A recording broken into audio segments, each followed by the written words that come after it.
कौन नहीं चाहता कि उसका मेंटर एक यूपीएससी रैंकर हो। 2021 के फाइनल रिजल्ट्स में सिविल्स दिल्ली आईएएस के 200 से भी ज्यादा सिलेक्शंस हैं। Guys, I am going to connect you 1-to-1 with civils Delhi rankers for free. There is a link in the description, fill it and schedule a session. These ranker will prepare a timetable and a personalized plan for you। ये toppers आपको exactly वही बताएंगे कि कौन सी book follow करनी है, कौन सा चैप्टर पढ़ना है। They will guide you in answer writing, mocks and accessing them। Don't miss this golden opportunity to get mentored by a ranker। Hello everyone, I am Ariba Numan, rank 109 in UPSC CSE 2021। I have been allocated Indian Police Service this year, and through the platform of DKT, I want to share my sociology strategy, which was my optional। Sociology के लिए मैं आपको पहले अपनी sources समझाती हूँ। Paper 1 के लिए मैंने अपनी बेस मटेरियल था वो मेरा वाजीराम से मैंने कोचिंग ली थी, महापात्रा सर से, तो मेरा बेस मटेरियल वही था पेपर 1 एंड पेपर 2 के लिए। उसके अलावा पेपर 1 के लिए मैंने हॉरलॉम्बस जो ब्लू वाली है वो यूज़ किया था, बहुत ही specifically for very selected topics. We will come to the topics also later. और उसके अलावा मैंने इग्नू का बीए मटेरियल और एमए मटेरियल काफ़ी अच्छे से किया था for both paper 1 and paper 2। Then coming to paper 2, again base material was Mahapatra sir class notes, जो मैंने खुद क्लासेस की थी, और उसके बाद मैंने नितिन सांगवान सर की जो बुक है वो मैंने फॉलो की थी, एंड इग्नू का जो बीए मटेरियल है वो मैंने फॉलो किया था। तो इन सब मटेरियल को पूरा लेके मैंने एक कॉम्प्रिहेंसिव नोट्स बनाई। करीब 250 पेजेस के नोट्स मेरे पेपर 1 के थे और अराउंड इतने ही पेपर 2 के थे। तो इसमें क्या है कि हर सोर्स से आपके पास मटेरियल है, तो अब आपको ये फियर ऑफ मिसिंग आउट नहीं होगा कि आपने इग्नू नहीं पढ़ा या आपने ये नहीं पढ़ा वो नहीं पढ़ा। तो ये जो बेसिक बुक्स जो हर एक एस्पिरेंट पढ़ता है वो मैंने पढ़ी थी, और मैंने इससे काफ़ी कॉम्प्रिहेंसिव नोट्स बना ली थी। सोशियोलॉजी में द गेम इज़ कि आपको सिलेबस कितने अच्छे से समझ आया है, आप कितने अच्छे से with in a paper and inter paper 1 and paper 2 को आप कैसे कनेक्ट कर पाते हैं। तो सिलेबस को आपको बहुत ही लॉजिकली मेमोराइज़ कर लीजिए।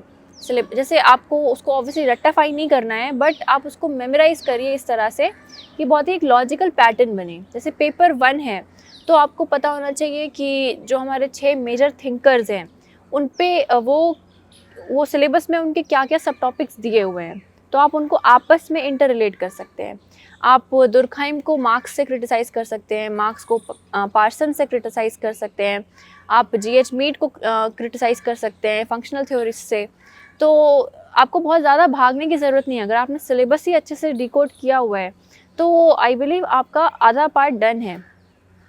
एंड देन जैसे सोशल स्ट्रैटिफिकेशन आपका चैप्टर है, पॉलिटिक्स एंड सोसाइटी आपका चैप्टर है, रिलीजन है आपका चैप्टर, देन कम्स जितने सोशल चेंजेस की थ्योरीज़ हैं, तो आप इनको इंटर यूज़ करिए।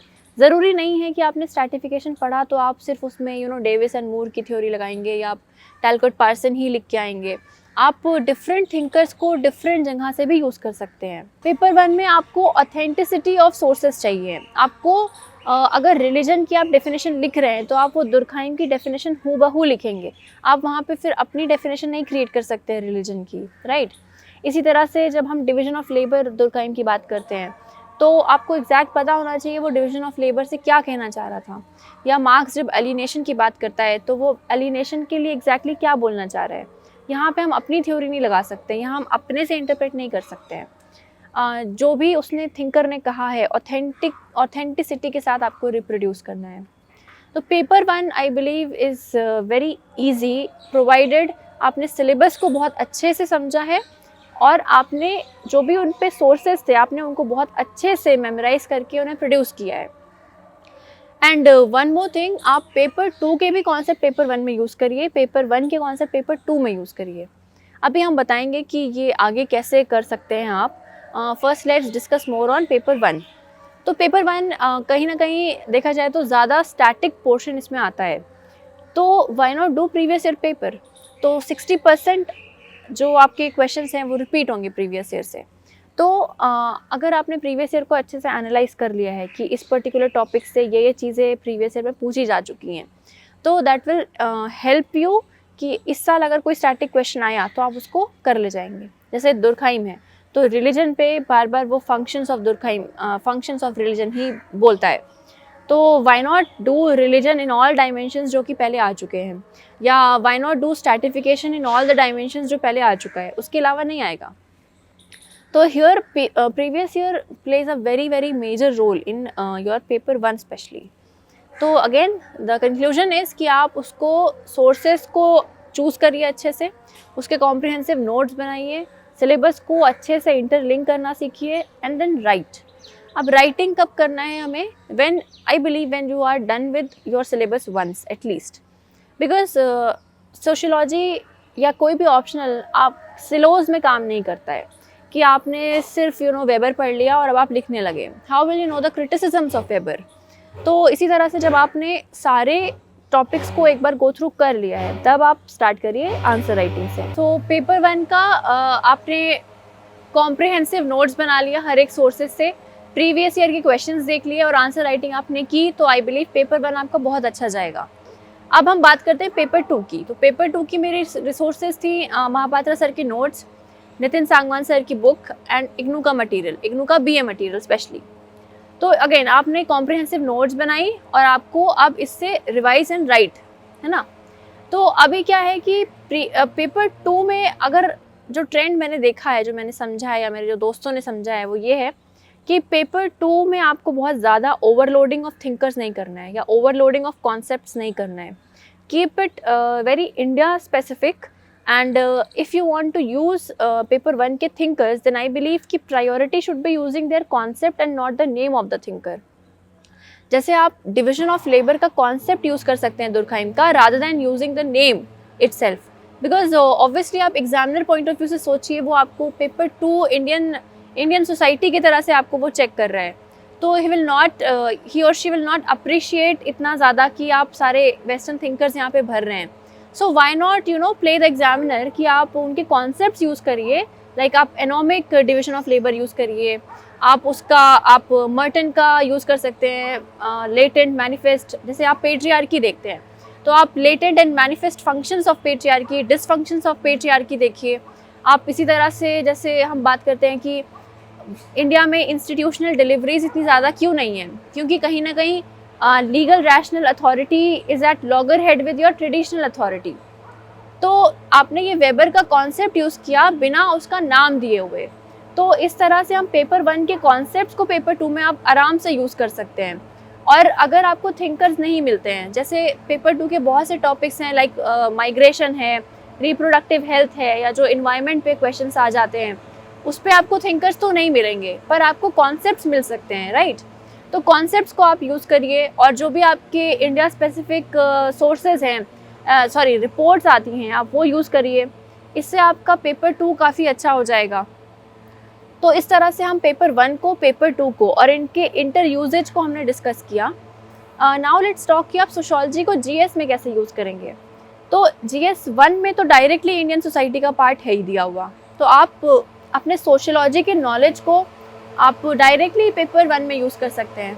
ऑब्वियसली उस तो पूरा पार्ट ही दिया हुआ है इंडियन सोसाइटी, वहाँ पे आप सोशियोलॉजी का अच्छा यूज़ कर सकते हैं। एंड माइंडेड वो सोशियोलॉजी का पेपर नहीं है, वो इंडियन सोसाइटी का पेपर है। तो there you can not bombard with a lot of thinkers and lot of concepts, क्योंकि एग्जामिनर जो आपका कॉपी चेक कर रहा है वो may not be a sociologist. तो वहाँ पे आप इंडियन सोसाइटी को थोड़ा मिडिल पाथ लीजिए, आप कॉन्सेप्ट्स यूज़ करिए, स्ट्रक्चर्स यूज़ करिए, like class, caste, urban, rural, family types, household types, आप ये यूज़ करिए, but don't bombard with a lot of jargon, sociological jargons, वो मत यूज़ करिए। कौन नहीं चाहता कि उसका मेंटर एक यूपीएससी रैंकर हो। 2021 के फाइनल रिजल्ट्स में सिविल्स डेली आईएएस के 200 से भी ज्यादा सिलेक्शंस हैं।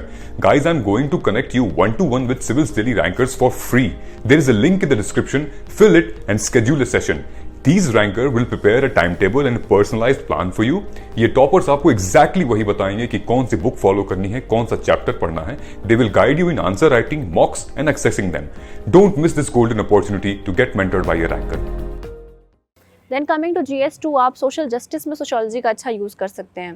जैसे जो हमारे वल्नरेबल सेक्शंस हैं, तो आप वो दिखा सकते हैं कि ये पर्टिकुलर स्कीम क्यों काम नहीं कर रही है, because the social structure is not ready.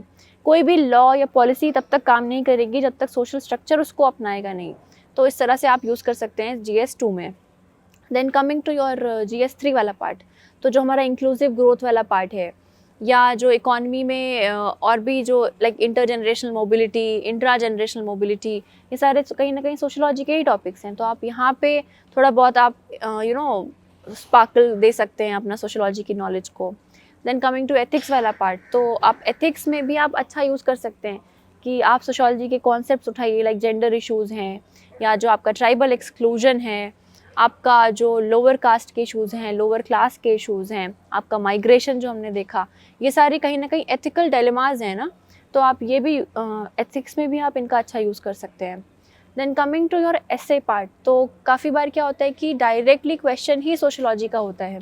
जैसे जितने भी विमेन इश्यूज़ पे क्वेश्चंस आते हैं, या आपके जितने भी फार्म सुसाइड पे क्वेश्चंस आ रहे हैं, या आपके जो आजकल फ़िलोसफिकल क्वेश्चंस हैं, लाइक इस साल जो आया था शिप वाला क्वेश्चन था, इस तरह से आप ऐसे के जो टॉपिक्स हैं आप उनको भी सोशोलॉजी के एंगल से आप देखिए। जो सोशोलॉजी का आपका सिलेबस है, जैसे स्ट्रैटिफिकेशन है, उसमें ट्राइब्स है, उसमें आपका वर्क एंड इकोनॉमिक लाइफ वाला जो पेपर है, या आपका जो रिलीजन है, तो आप ये आपके लिए फॉर्डर मटेरियल का काम कर सकते हैं इन योर एसे।